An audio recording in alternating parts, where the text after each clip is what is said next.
Welcome back, everybody, to another exciting edition of Omnibros on a Thursday night, manga night, as we like to say. It's your boy Gio here, still petitioning for that frickin' Inhumans omnibus. I'm getting pretty sick and tired of this. So if you guys want to help me out, spread the word that we want an Inhumans omnibus. That way I can claim my old screen name back and won't have to do this shtick each night. But regardless of all of that, welcome, everybody. Joined by Willie Dustis once again. How you doing, brother? Doing well. Sorry that we started a little bit late. We were catching up on a few things before going live. I'm all countrified. I got my Whataburger and my Dolly Parton. Yeehaw. My Willie Dustis. Hell yeah. My Pokemon cards. That's awesome. That's such a weird combination, but I love it. Shout out to the chat. Hayden, can't stay long, but wanted to hop in and say hi and share the love to you awesome manga bros. Likewise, Hayden, thank you so much. Appreciate it. Gracias. James, thank you for joining in.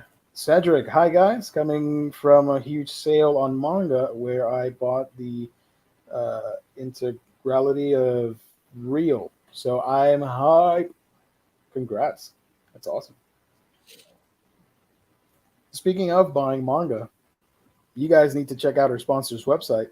That is, of course, InStockTrades.com, your home for all things collected editions, where you can get your omnibus, trade paperbacks, hardcovers, manga, and so much more. Deals up to 50% off. Loyalty discounts stack on an extra 2% to that if you order on a week-by-week basis. If you make an order of $50 or more, you get free shipping. Fantastic customer service, wonderful packaging. That's InStockTrades.com, the official sponsor of Omnibroslive here on the Omnibus Collectors Network. And right now, go ahead and grab Asadora from Urasawa at 30% off. Or you can get an older guy's VR First Love. We talked about that like 2 weeks ago, I think, or 3. I don't know. I don't know about that series. It's weird, but I like that they're doing a VR manga at least. But it's an odd one. I was reading the description of it like a while ago when I was putting together all the info for my buyer's guide. Yeah. And the description, like, you know, he's a 40-year-old guy, but he starts like falling for the other person in the VR, which is the little girl. Yeah, that's hopefully it's a wholesome friendship. Let's just say that. But it's his first love, so yeah, I know.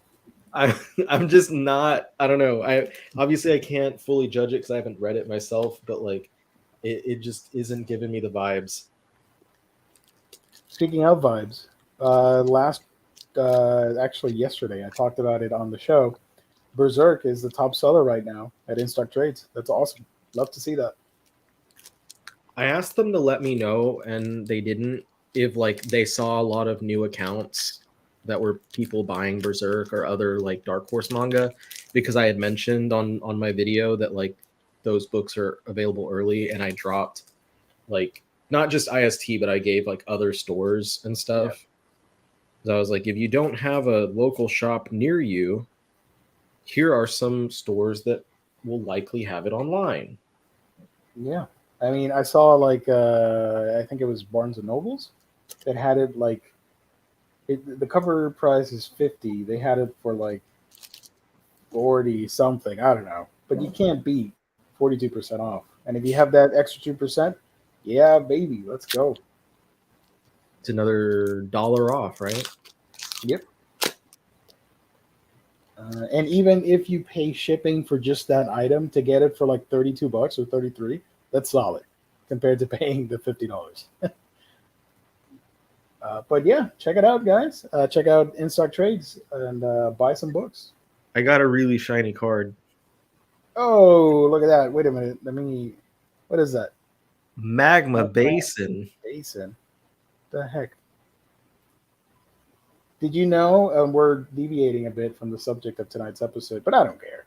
Did you know that the TCG game finally dropped online for iPhone and Android?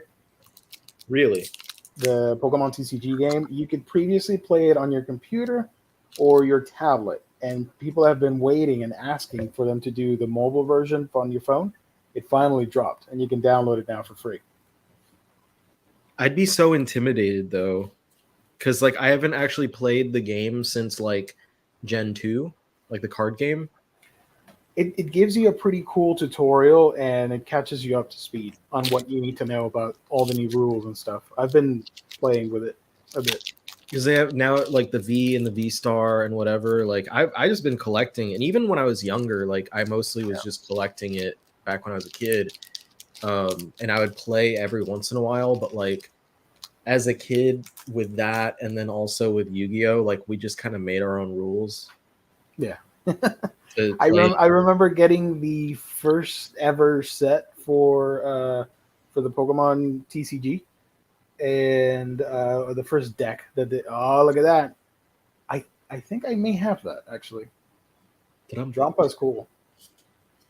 I remember Grandpa getting my parents gifted me one of the starter decks or whatever it's called, and I remember the day I got it.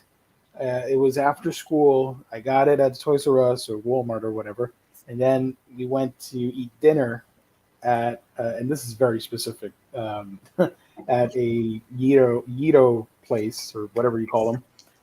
And I was just gushing over what I was seeing, and I opened the thing, and instead of eating my food, I was learning how to play the game and reading the instructions. But I never played with other friends, so I forgot. So now with the app, I'm relearning all that stuff. So it's been fun. My memory before last thing before we get into the topics at hand, my memory and something that I just corrected, like for myself from that memory, was when I was in. It was somewhere after, like I think it was still in Gen 1 of the cards, like so somewhere in the first few years or couple years. They my school had like a raffle, and one of the items that was in the raffle was a booster box of booster packs, and I wanted it so bad that like I wrote my my name on the thing for the raffle, and I think I put like $100 or something. And I'm a kid, mind you, I don't have my own money. Yeah. And but like a booster box, I don't even remember how many packs it was back then, but it's a lot. Like it's a lot of packs, and like $100 for the box is a good price. But I didn't know how like raffles and bids and stuff worked. So like I just like shot the bid up because whatever it was, like the starting bid probably, or like maybe there was one person, and I just went from, let's say, 20 to 100. And my parents came through and saw that I had done that and like scratched it off. And then like my dad and my mom or my dad like pulled me aside, and they were like, "What are you doing?" Like number one, they got upset with me, and they were like, "We were going to try and win that for you to give that to you for like Christmas or birthday or whatever was closer. Oh, but now that you've done that, like, too bad, so sad." And it was base set. It was a base one set. wow. Booster box. Can you imagine? That would have been awesome. And they probably like would have, because my dad was a fiend on eBay back in the day, so he probably would have gone for it and gotten it. And I'm like, wow. So with the new set Silver Tempest coming out, I went on the Amazons and I bought myself a booster box, and I got 36 packs. And I was like, you know what? I'm an adult now. I can do whatever I want. And I got 36 packs of Silver Tempest, and I got several of the full art cards. Hell yeah. It was fun.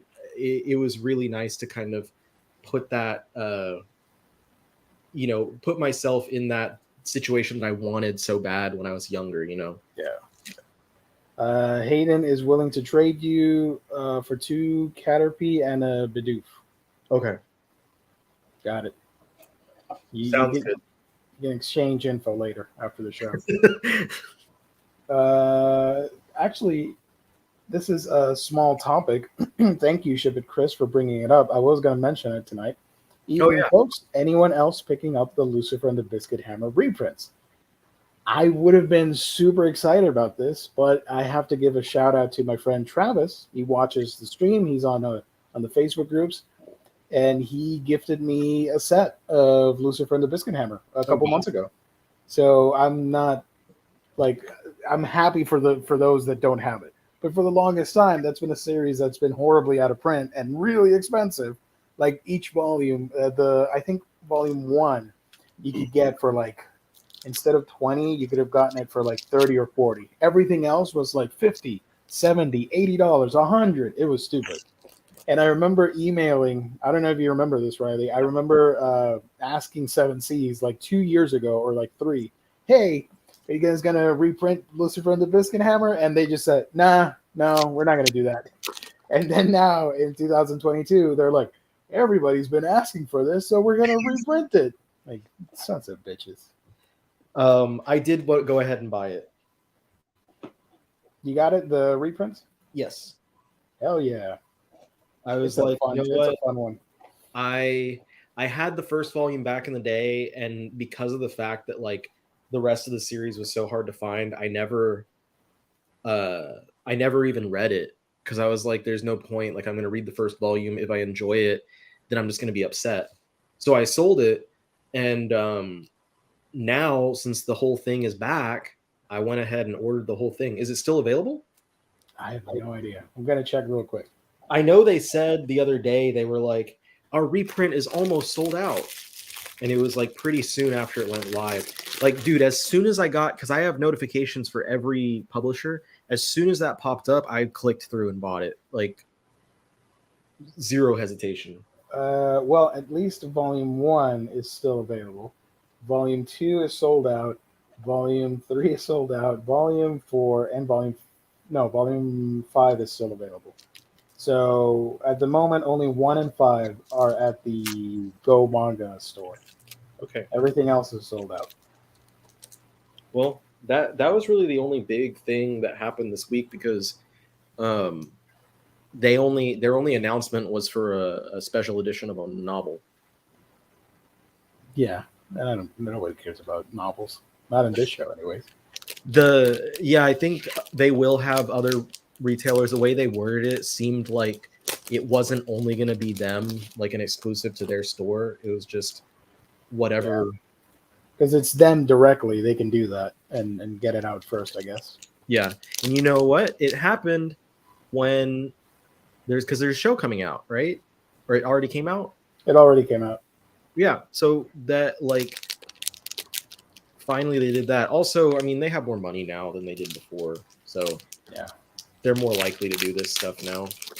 I like where you're going with this, James. First Biscuit Hammer, then Inhumans Omnibus. I haven't bought a Marvel Omnibus in ages. I will buy that day one. I will pre-order that nonsense. Let's go. Anyways, back to manga. So that's coming out. That's great, wonderful, fantastic. Let's see. Geo, unrelated. Do you think there'll eventually be a complete Region 1 Sailor Moon Blu-ray box released? I noticed that there was just a complete box set released in Australia. Honestly, not for a long time. They're focused right now on the remastered or the new transfer for Sailor Moon, and they've only released one of the sets. But we've seen that they'll do box sets. For example, Yu Yu Hakusho, after many years, is getting a box set next. There you go. Riley has it. Next January, I think. So I would think after everything is out, maybe they'll think about doing a box set. But I don't know. But Sailor Moon is famous enough that it is a probability. Shipping to Canada via the Go Manga store is super expensive. Go Manga store is super expensive no matter where you are, because they wanted to charge me $50 to ship one measly little manga book. Nah, I'm good. Y'all can keep your store, homies. Not yet, Cleveland Brown. Not yet. I'm assuming that they will like announce anytime that there's something on there that's like out of print and unavailable elsewhere, just like they did with this, because that when they first, hey man, That's awesome. You do you, Chewy. I love you, buddy. When they first opened the store, like they were like, we have a selection of stuff on here, and I think someone asked them about like, are y'all gonna have any out of print stuff? And they just like put an emoji like I don't know, like a shrug or a or something like that. So yeah. Obviously now like they are working on making that happen. And I think that as far as like making money off of it, the strategy is pretty good of like announcing on Twitter and then not saying it outright, but eventually it is available elsewhere. Yeah. So yeah, I it's a matter of time. I'm fact checking something here that I want to share real quick because I do have a news item that I think is awesome. Riley, do you know what Ace Angler Fishing Spirits is? I have heard of that. That is very familiar. That is a very famous arcade game in Japan about fishing. And they finally released the game in North America on the eShop. And I love it. It's amazing. And I played the demo, and I can't wait to get the actual game. I'll probably get it in a couple weeks. And they are putting out a manga for the first time based on the game. And I think it's by Shintaro Mugiwara. I'm going to share the image here. If you guys have no idea what this is, take a look at this image. It's insane. I love it. And it's a game. Ace Angler Fishing Spirits introduces players to Marine Metal Mania, an aquarium-themed amusement park where they can explore and experience exciting games among 5 distinct attractions. So in the actual game, you fish, and there are tiny fish, big-ass fish, and like behemoth-type fish, like Kaiju type monsters, and you fish all that, and it's super bright and colorful, and I love it. And I just think it's awesome that we're getting a fishing manga now out of this. So I will be checking this out when it drops and report back with you guys. But yeah, I love this image. It kind of looks like an ad for like a product for your house or kitchen or something, and not necessarily a manga, but I dig it.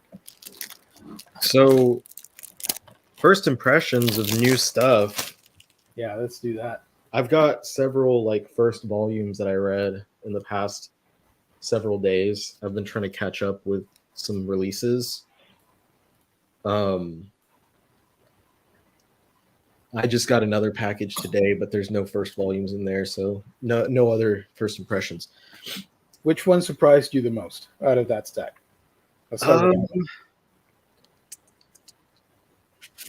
Maybe the gay who turned kaiju. We've been talking about that for ages. Let me know what's that about, because I'm interested in that. So by Kazuki Minamoto, whom I'm not familiar with, but is apparently like a pretty famous BL manga creator. Yeah. Prolific BL author Kazuki Minamoto, as it says on the back. The series essentially follows a young boy who at the beginning, he's in high school, he gets bullied by everyone for being gay, and he runs off to the bathroom and he wishes he could be someone else, and he's crying and wishing like he could just be anyone else but who he is. And all of a sudden his head transforms into that of this kaiju, and it's just his head. He's still human sized. He's just got this big monster head, and he goes back to class and he's like doesn't know what's going on, and you know, people kind of treat him differently and stuff. They're a little bit afraid of him because he's got this monster head, but he doesn't know what happened. And it's just I wanted to be someone else, and instead of turning, straight or into another person, I turned into a monster head. And so he starts getting a little bit more aggressive and stuff, and not shying away from like his feelings, and like confronting the people who are bullying him.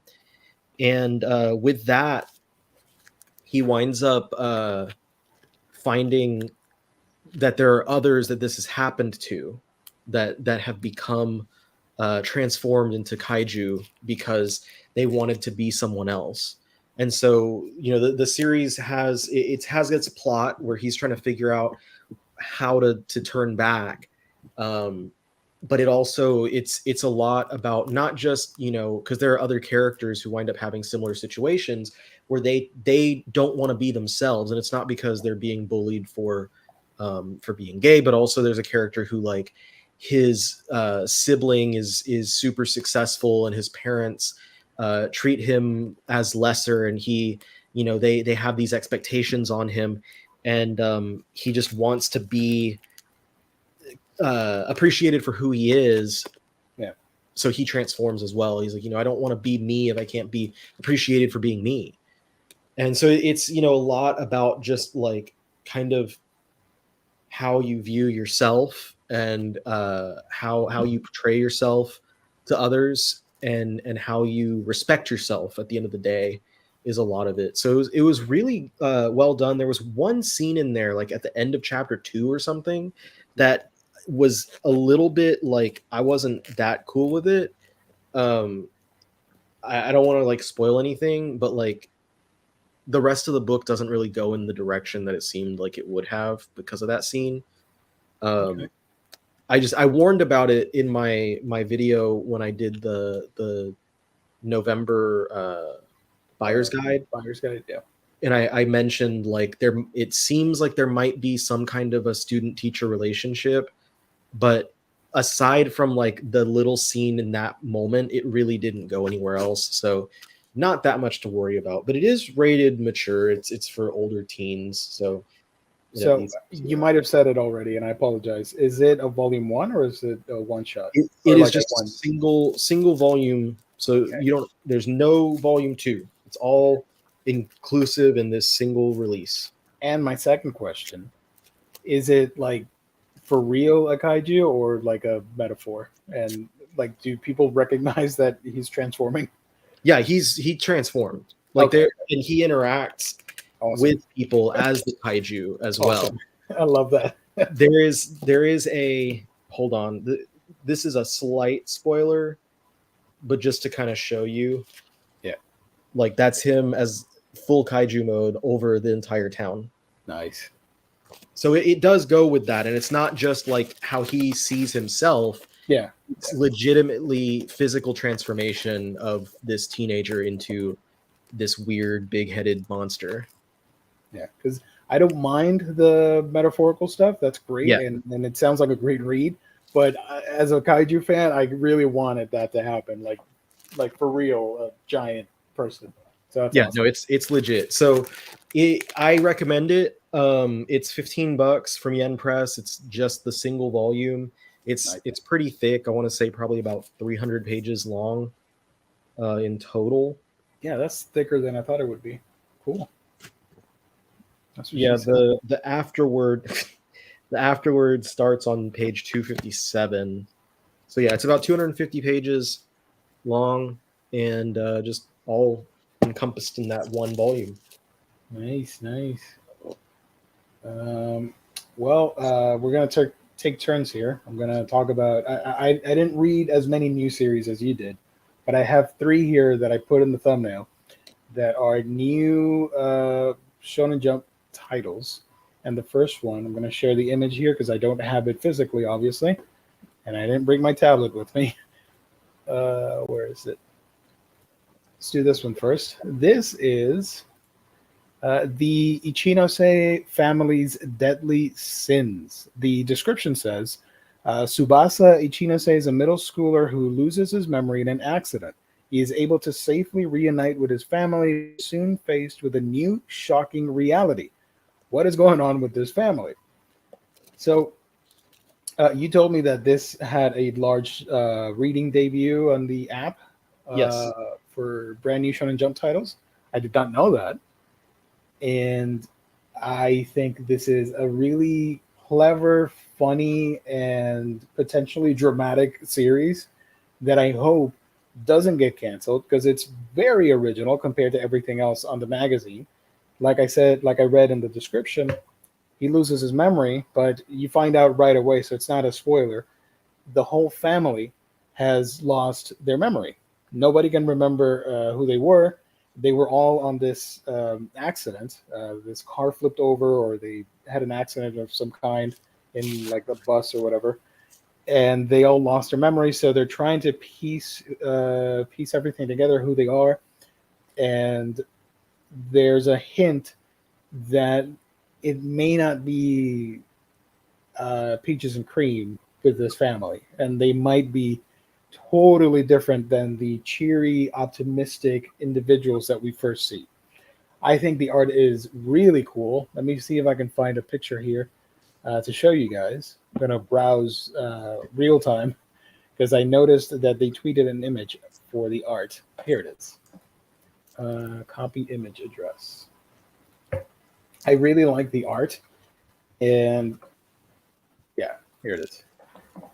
And it makes the story fun for me because it's sort of you don't expect a story like that to have sort of these cartoonish character designs to contrast with the heavy subject matter of a whole family losing their memories, and like they think, oh well, we'll start remembering as we go along, and it's okay as long as we have each other, but there might be more to that, so it's like super dramatic towards the end and hilarious at the same time.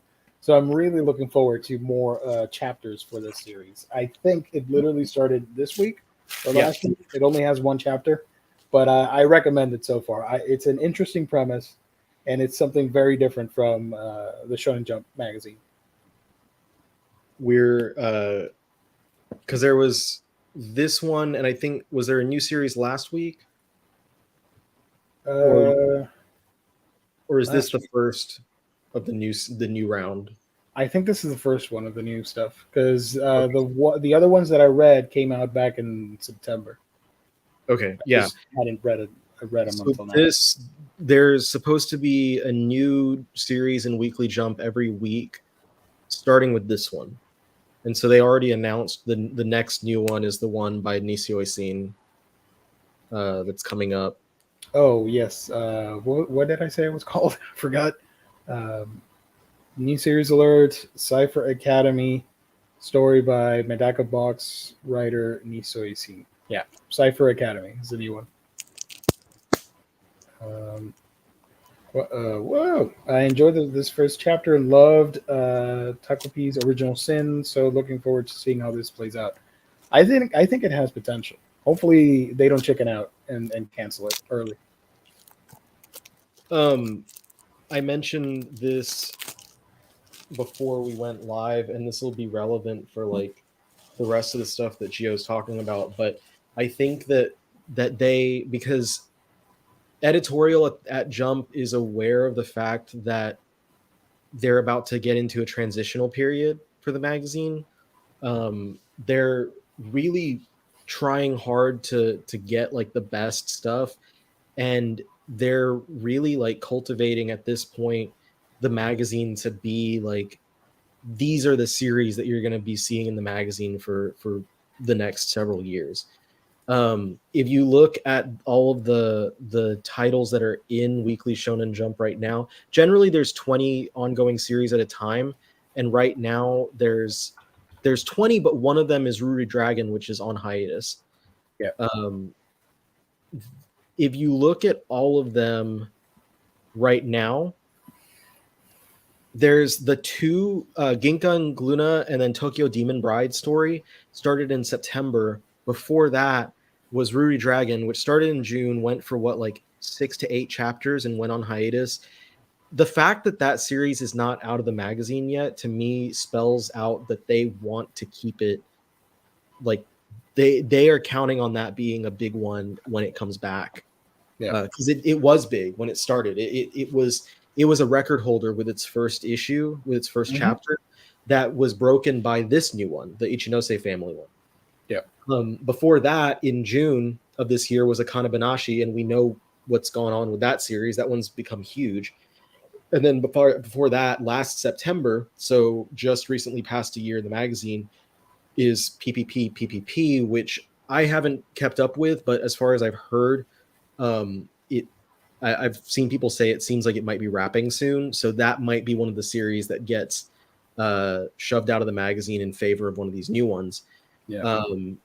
And then before that, it was, I'm just walking backwards here, Blue Box, Witch Watch, Elusive Samurai, Sakamoto Days, High School Family, Me and Roboco, Mashal, Undead Unluck, Mission Yozakura Family, Jujutsu Kaisen, Black Clover, My Hero Academia. Hunter x Hunter is back, but usually it only comes back for about 10 chapters. I don't know if it's going to be the case this time as well. And then, of course, One Piece being the oldest one. Out of all of those, like most of those from the past year or so seem pretty safe in the magazine at this moment. I can't speak with 100% confidence, like no one can. Yeah. But it feels like for the most part, they're like, we've solidified the roster, excluding like a couple of things that they're going to rotate out this month and try to get big. This one is the Ichinose family is a huge success off the first chapter alone, and the next series is coming from Niso Isin. They're trying to bring in the big guns, like by getting familiar names like that in the magazine. So they're aware of the fact that like they need to introduce some new notable series, some series that are going to be the big hits in the next few years, like the ones that in 3 years you're going to look at the magazine and be like, oh man, like freaking Akane Banashi is going to be at like close to 200 chapters, and it's going to be like, yeah, that's a huge title in the magazine. Because One Piece will be done in like, let's say 4 years. My Hero, Black Clover are both supposedly in their last arcs. Not supposedly, like from the creators themselves, from their mouths to our ears in the last arcs. Mashal's not supposed to last that much longer. So they know the transition's coming and they're preparing for it. And this is the most like solid lineup, like most confidence I've seen in a lineup in a while. Because last year we had a point where like I feel like the newest like 6 to 8 titles had all started within the past few months.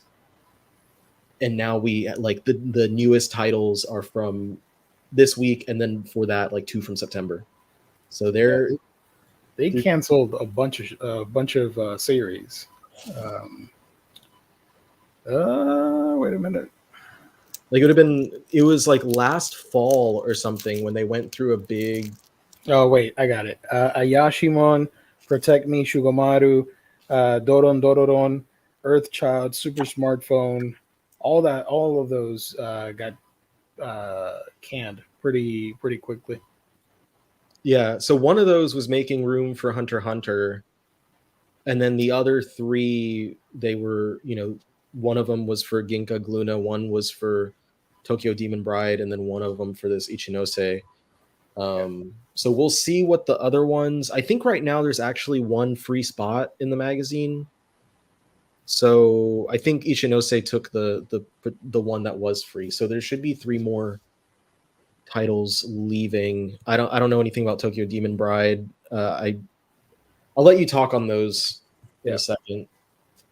But I can. Let's see. I read. Everyone's favorite, Shuzo Oshimi. Of course, his newest release in the US is Avant-Garde Yumeko, which is one of his earliest releases in Japan, which I mentioned on Twitter is basically the dick drawing scene from Superbad, but manga. Like she's obsessed with dicks, and she wants to draw them all the time, and so she tries to join an art class so that she can do naked model drawing. And she can't afford it because it's like $9,000 USD approximately. And so she goes to her school art club or whatever, and there's only one other student in there, and it's a dude, and she basically like kind of manipulates him into nude modeling for her. Yeah. And so the rest of the series is like her continuing to be obsessed with dicks and just drawing and painting dicks everywhere, and seeing them everywhere too. And that's the part that's like that makes this like the scene in Superbad. I think I can show these because it's not actually.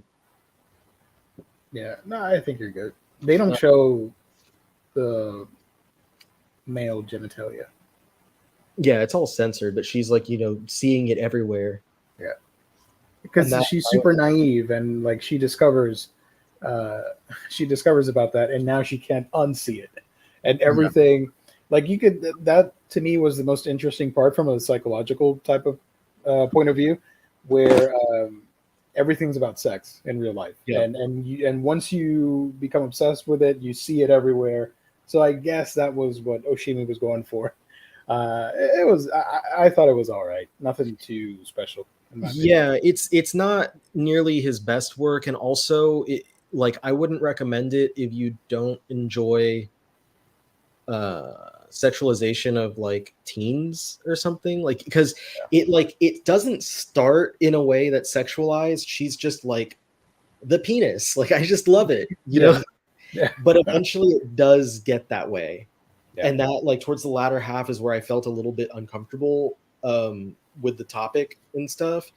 And it's funny though, because it's like an opposite companion piece to Devil's Ecstasy, where you have like a girl obsessed with penises here and then a dude afraid of boobs in the other one. Yeah. It's just really funny how like he had two different sides of this same coin.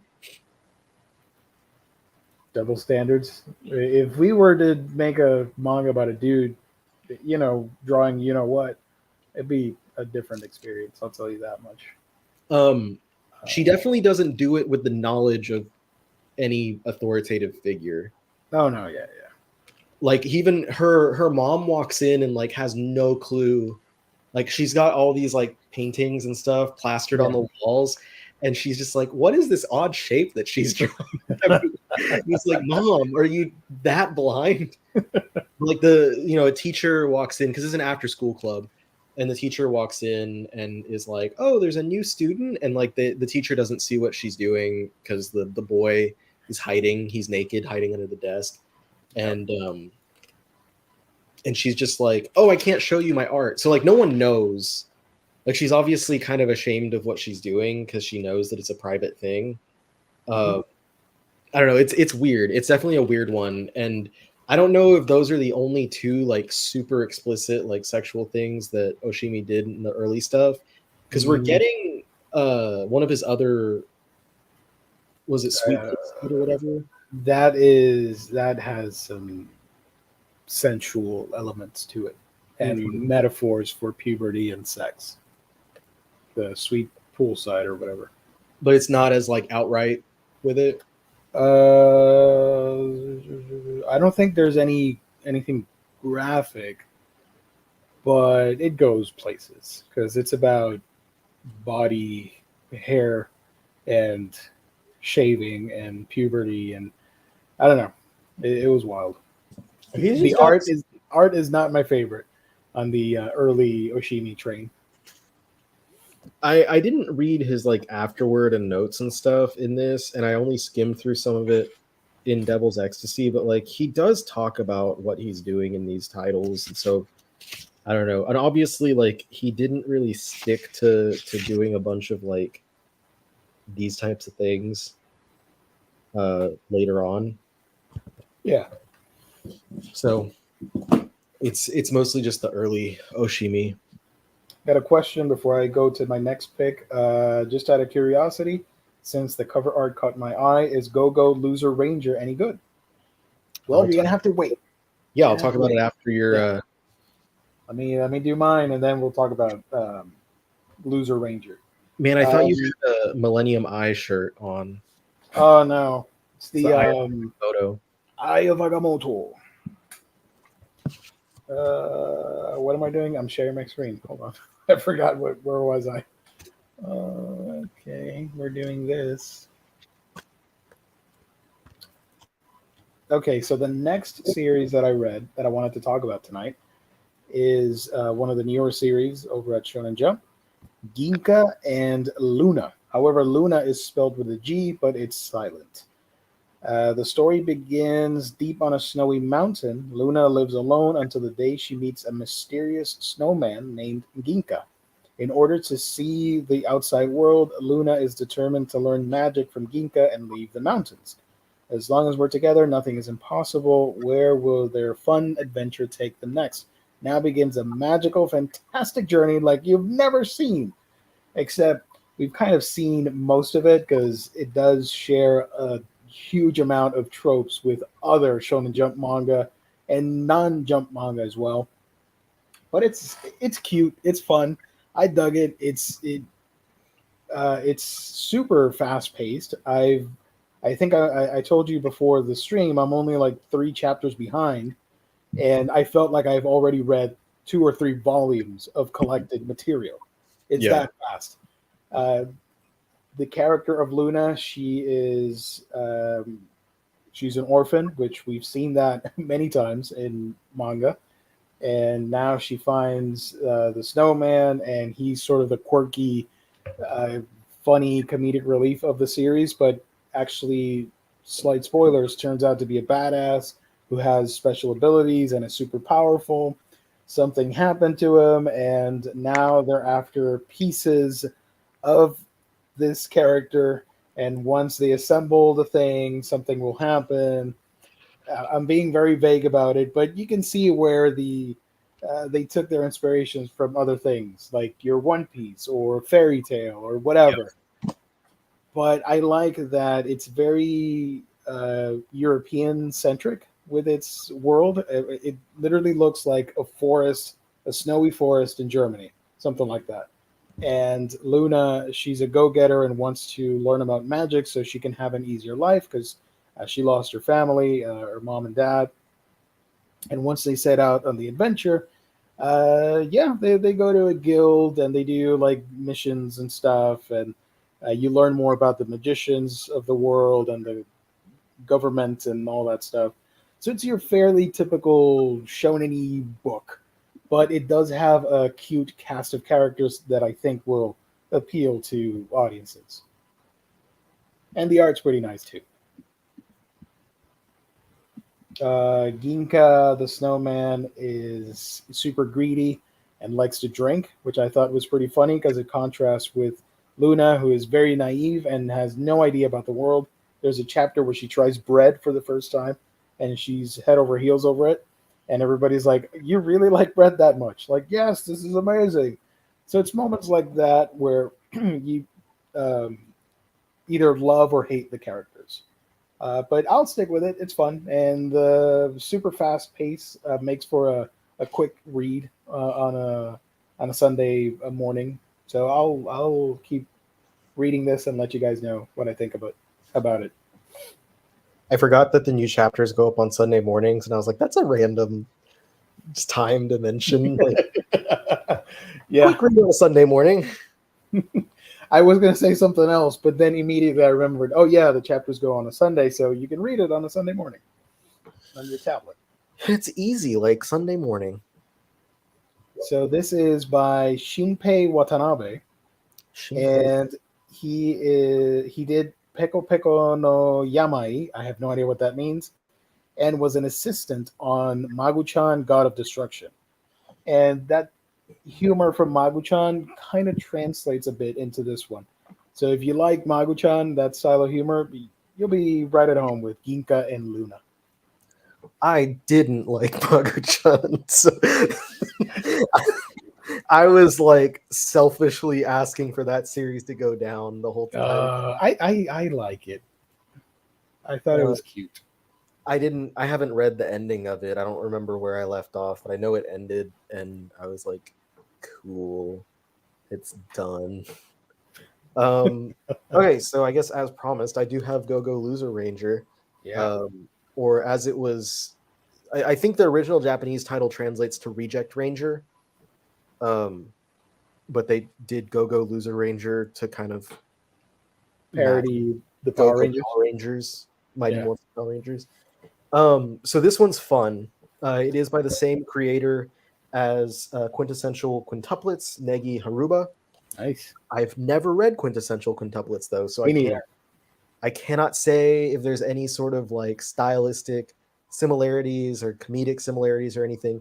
But it does follow a Sentai team, the Divine Dragon Rangers, and they have the Red Keeper, Blue Keeper, Pink Keeper, Yellow Keeper, and like I think green. I think that's the 5 colors. I don't know if it's green or black.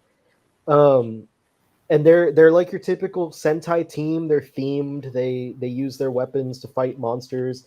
There's like the bad guys are this like skull-faced looking squad of people. But as it turns out, the story that they tell everyone is that the monsters invaded. The monster army invaded Earth, and they came to stop the monster army. And there's a constant war raging between the two. But what actually happens is they capture the monster army, and they are having the monster army create these villains, these monsters for them to fight, so that people believe that they are, the heroes, and they're cheering them on, like yeah, when like they're actually creating the threats the whole time. So yeah, it subverts Sentai tropes and stuff. They're not necessarily the heroes of the story as you would think, and it's fun. Like it follows another character that pops in, and the end of the first volume, I have no idea where it's going to go from here, but it does end on a decent little cliffhanger to have you guessing like what's going to happen next. I'm looking forward to continuing reading this one. I think that this one's gonna be a lot of fun. Okay, yeah, it is green.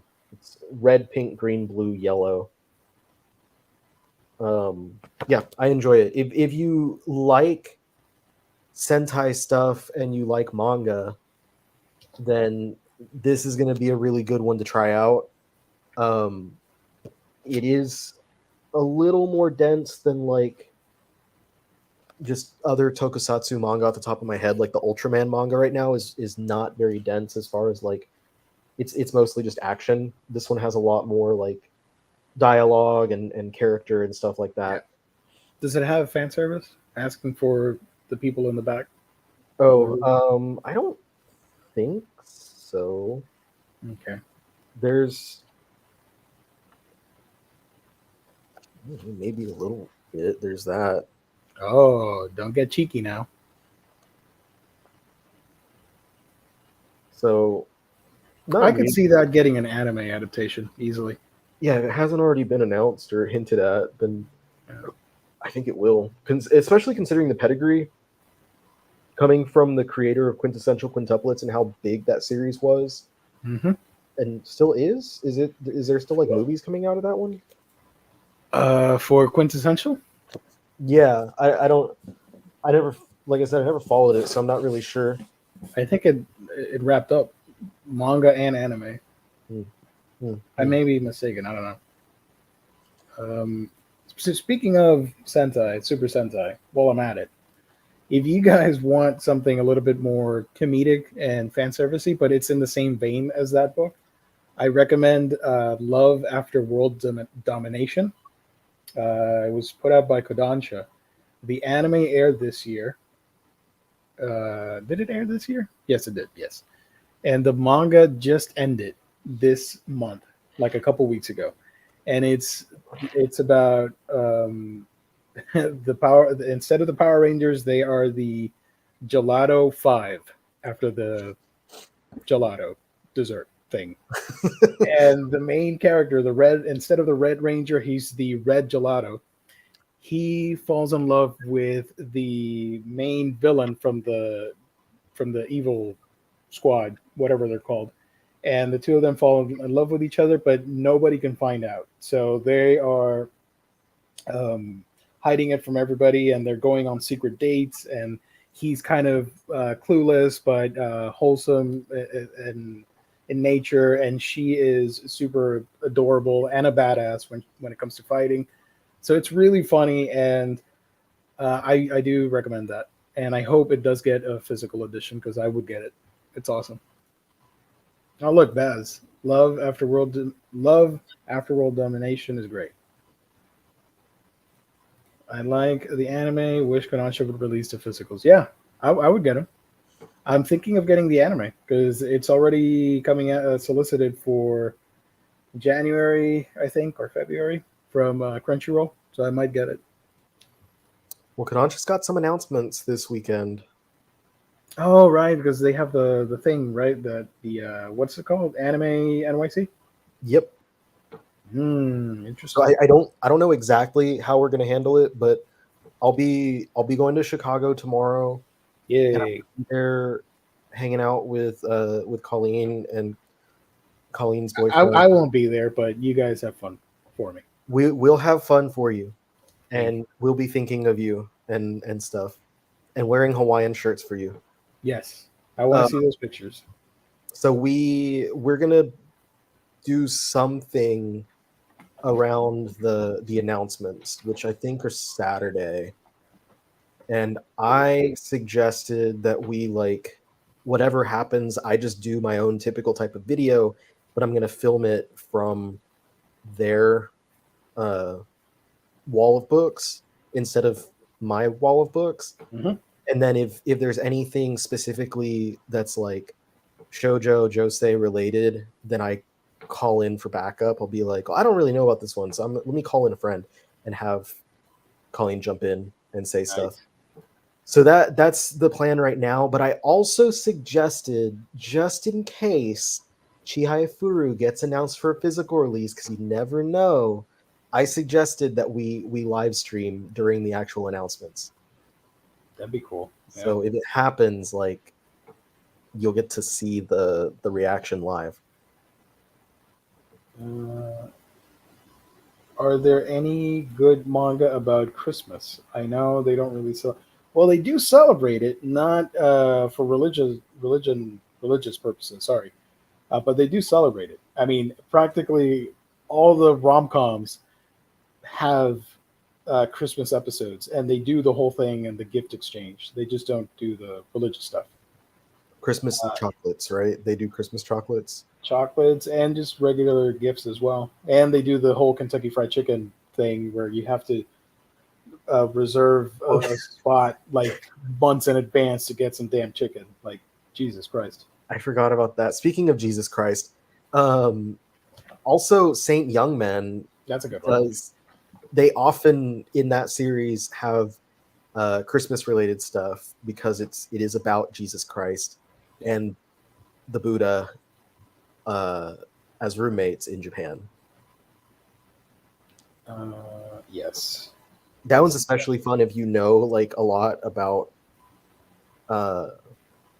like Christian like mythology in the Bible and all that stuff. Mm-hmm. Like if you know a lot about those things, they give you liner notes about it in the book to like give you the information if you don't already have it. But if you already know it, it's fun to read through, and they make references to like the different stories from the Bible and like saints and stuff like that. Yeah. I believe they eat cake during Christmas. Yes, the people that go to KFC, they usually get the bucket, and it has decorative plates that are collectible. And every year they get more and more of that stuff, and it includes a Christmas-themed cake that a lot of people eat. So it's a big tradition over there. It's a wild tradition. I love it. I think I usually just have pie on Christmas.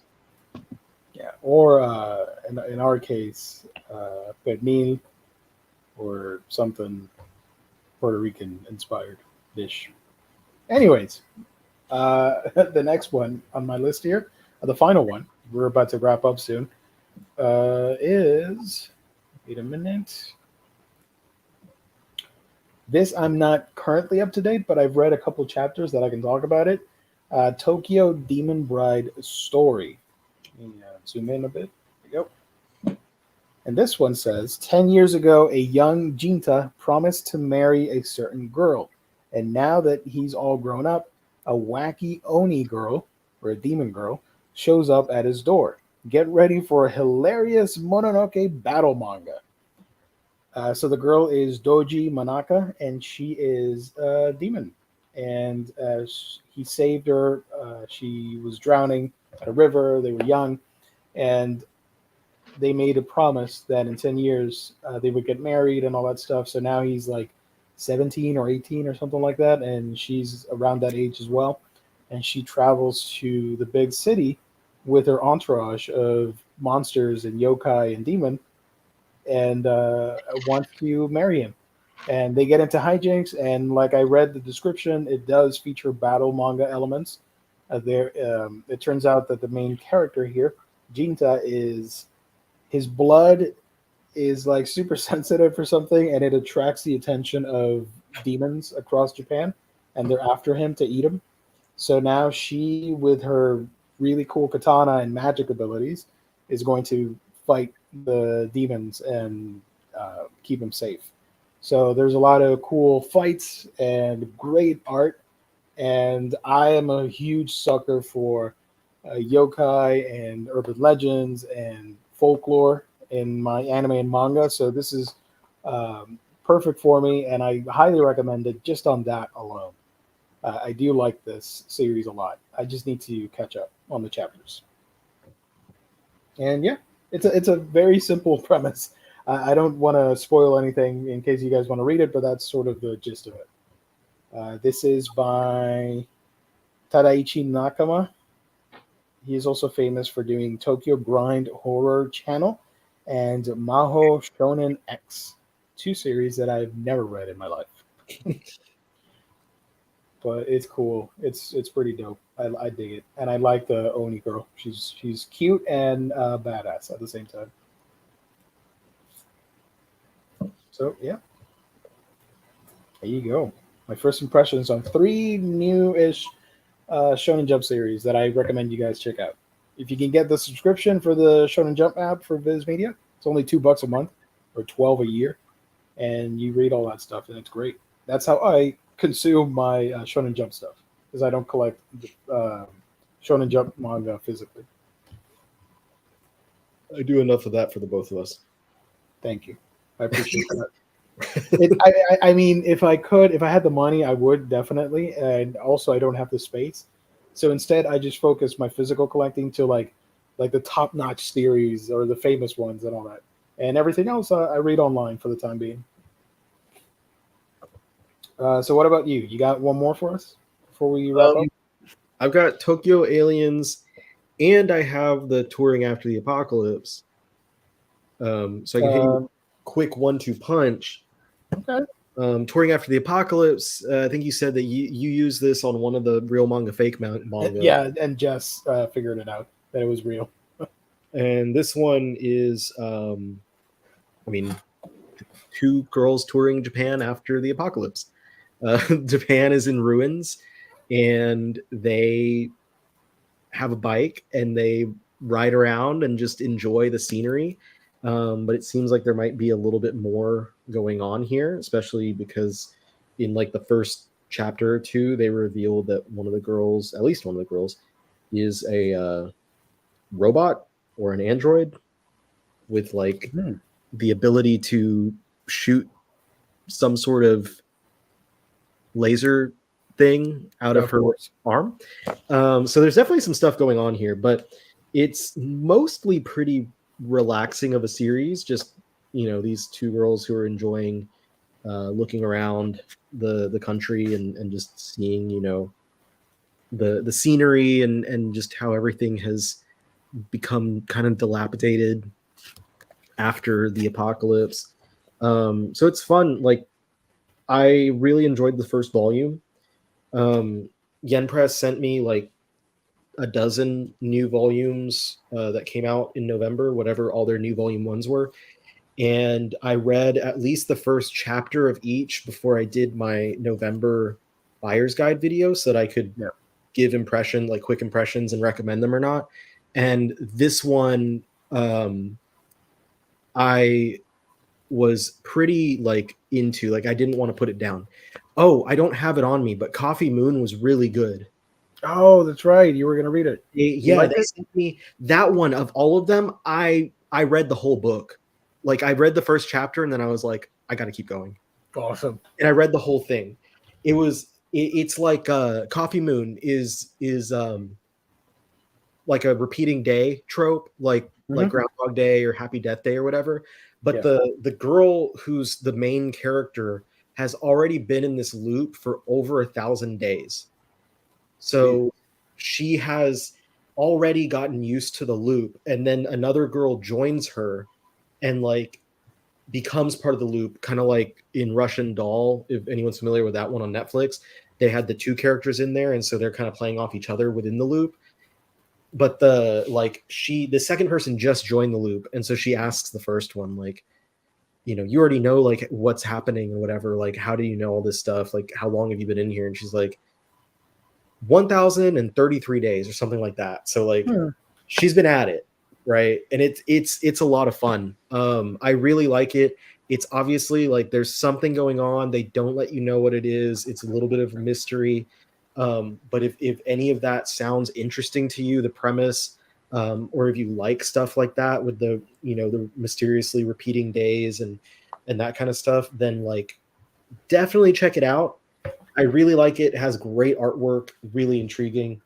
So I guess just to quickly mention that one. But the fact that like everything I was going through and I read like one chapter, maybe two, and then went to the next book, and that one I had to read the whole thing. And I was like, damn, I wish there was more. And then Tokyo Aliens, this one was a fun, quick read. I think this one's getting an anime soon. Like it's already been announced. I think so. Yeah. And it feels like something that's probably going to be a little popular. I think it might gain some attention because it's just a quick, easy to read action series about a guy whose dad was a detective. His dad died, and he wants to take after his dad and work, you know, as a police detective or whatever. And so that's his goal. Like his goal is just to kind of take up after his dad. But he goes on a train, and there's a battle between like these people, like this alien with crazy powers and stuff. And he gets sucked into this situation. I don't want to like say a lot about what it is. But he gets sucked in, and like here's aliens, tentacles, Whoa. like some weird, crazy shit going on. Nice. So there is a lot going on, and he finds out the truth behind his dad and stuff like that, and that there's maybe more connection between his life and all this stuff that's going on than he believes or than he knows about. It's really fun, quick first volume. I think, I'm not 100% sure. I think the creator is a woman, and that doesn't really mean anything except at the end of the book, she draws an extra illustration and she says, here's some fan service for you for making it to the end. And this was the fan service. I thought it was cute, like that was her her idea of fan service was like a slightly lifted t-shirt on a guy guy with abs. I was laughing about that last night when I got to it, because it's at the very end. Like you go through the whole manga, it's like, all right, and the first volume, and afterward with like the manga, the mangaka's like self-insert character, the little panda, and then like special thanks at the bottom, and then after you get past like the special thanks, then you get the blank page, and then you get the little fan service. So it's at the very, very, very back. So that one was pretty fun. I'm looking forward to seeing where it goes. Out of between that one and like the other first volumes, that one was probably the weakest for me because it doesn't do anything like absurdly special. Yeah. But it is pretty fun. So that's what I got. Those are my first volume reads for the past several days. Solid releases overall. And be sure to check out the Shonen Jump stuff if you guys can, if you have the app. You can read it or just the website. You don't need a device. You can read it from your computer or browser. So that is going to be it for this episode. Let me remind you that all the physical stuff that Riley showed you can get at In Stock Trades, your home for all things collected editions, your omnibus, trade paperbacks, hardcovers, and manga. You can find them there. Great price, sometimes up to 50% off. Loyalty discounts tack on an extra 2% to that. If you make an order of $50 or more, you get free shipping. Fantastic customer service, wonderful packaging. That's InStockTrades.com, the official sponsor of Omnibroslive here on the Omnibus Collectors Network. And shout out to IST because at the end of the month, on the 28th, we're going to do the gift card giveaway for a lucky viewer valued at $50. And before I wrap up, because I know I got this question last week, I think Ant-Man was the one that was asking. Next Thursday is Thanksgiving. We're not going to do anything. I don't know if you're available or not, but I thought of moving the Thursday show to Friday and do a random stream on Friday. I will double check and make sure that I'm not doing anything because I don't know what we're doing for the holiday. Yeah. If you can't make it, don't worry. At least I'll be here talking with the fans. I don't know. I don't think I've got anything going on. I'll double check, but I'll also because that's a Colleen week, so I'll see. I think next weekend is Colleen's birthday also. Happy birthday. I don't know if they're doing anything for that. But regardless, there will be a show. It depends. How do I say this? We won't know the full roster yet until the actual show. So stay tuned for that. Whether it's 1, 2, or 3 of us, there's still going to be something. Yeah, there will be something on Black Friday. Willie Dustus, where can people find you on the internet when you're not here with us? If Twitter doesn't die this weekend, like so many people are assuming it will, you can find me on Twitter at OmniCollector, and then everywhere else at the Omnibus Collector. I've got my the YouTube channel, the Omnibus Collector, the TikTok channel, the Omnibus Collector, the often ignored Instagram page at the Omnibus Collector. Those are my places. I was going to do my October haul this week before leaving town, but I decided instead of doing that, since I knew that I was going to have a video this weekend anyway about the Kodansha releases, I thought I'd just spend time reading, and I had a good time. So there you go. There you go. Swarston, just dropping in to say hi. Thank you so much for joining. I said that, and James was already typing that. Are we having a show next Thursday? Probably not. But we will be on Black Friday, or I will be on. We have to say thanks for having Manga. Yeah. And man, I knew it was a chat regular. It was you. Twitter won't die.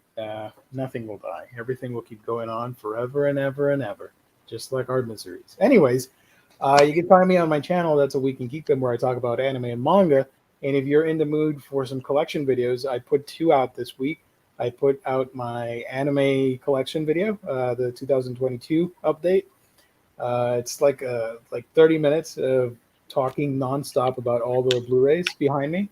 And I just put out today the manga update. It's not as nice looking as the shelf for the anime, but still, when you talk about manga and all that stuff, if you want to check it out, help a brother out, leave a like. I'd appreciate it. That's it. That's all we got. Thank you to our sponsor, Instock Trades. We love them. You guys support them. Check them out and buy some books. Thank you to the chat. You guys are great as well. We'll be back next week with more fantastic Omnibros goodness. So thank you all. Have a good night. Blessings. Catch you on the next stream.